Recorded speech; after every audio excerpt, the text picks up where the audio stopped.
योग गुरु बाबा रामदेव इस वक्त सरकार के रवैये से बहुत ही परेशान हैं। यूं समझ लीजिए कि रामदेव इस वक्त मोदी सरकार और राज्य की भाजपा सरकार से बहुत ही नाराज नजर आ रहे हैं।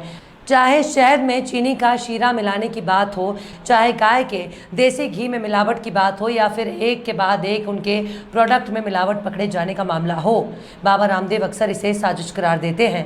लेकिन साजिश और पकड़े जाने की घटना में बहुत फर्क होता है और इस बात को भी समझदार इंसान बखूबी समझ जाएगा। लेकिन जो मोदी सरकार और भाजपा जितना रामदेव पर मेहरबान नजर आती है, उसका सिला बाबा रामदेव इस तरह से देंगे, किसी ने नहीं सोचा होगा। इतनी बेवफाई तो कोई महबूबा भी अपने आशिक से नहीं करेगी जितनी दगाबाजी का आरोप इस वक्त रामदेव बीजेपी पर लगा रहे हैं।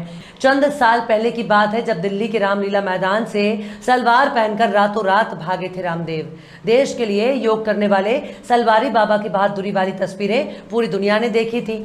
तब सबने देखा था किस तरह से डर के मारे बाबा ने भगवा चोला उतार कर सूट सलवार और दुपट्टा पहनने पर मजबूर हो गए। रामदेव ने शुक्रवार को दिल्ली में पत्रकारों से बात करते हुए कहा कि हमने हमेशा गलत आरोपों और साजिशों को झेला है। रामदेव ने कहा कि आज भी पतंजलि एक नए साजिश का शिकार हुआ है। उन्होंने अपने दुखती रग को छेड़ते हुए कहा कि किसी भी ब्रांड को बनाने में, उसके प्रति विश्वास को बनाने में सालों लग जाते हैं। जिंदगी खप जाती है और झूठे इल्जामों के जरिए उसे 1 मिनट में गिराया जा सकता है, लेकिन हम ढहने वालों में से नहीं हैं। रामदेव ने कहा कि जन्म से लेकर अभी तक भगवान के विधान का, देश के संविधान का, कानून का अतिक्रमण नहीं किया है। जिस दिन मैं मूल्यों से गिर जाऊंगा उस दिन कोई मुझे बचा नहीं सकेगा। जब तक मैं मूल्यों, सिद्धांतों, आदर्शों, सच्चाई के रास्ते पर चल रहा हूं तब तक मुझे कोई गिरा नहीं सकता। बहुत लोगों को मिर्ची लगती है, बहुत से लोगों को जलन होती है, द्वेष होता है। रामदेव ने सरकार की लैब को फिसड्डी करार देते हुए कहा कि FSSAI से 2 गलतियां हुई हैं। आंवला एलोवेरा के ब्रिक्स को उस गाइडलाइन में डाल दिया गया जिसमें बाजार फ्रूट जूस बनते हैं।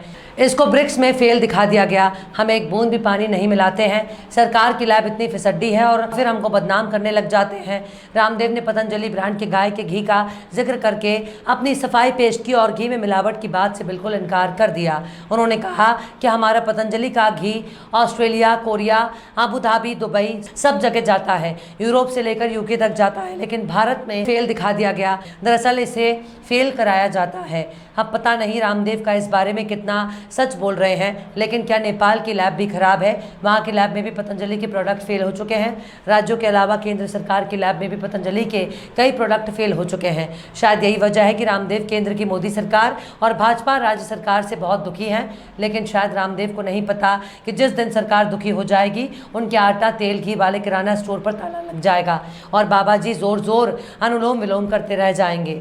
तो देख लिया आपने हमारे इस वीडियो को। हमें उम्मीद है कि आपने हमारे वीडियो को लाइक किया होगा और दूसरों को भी शेयर किया होगा।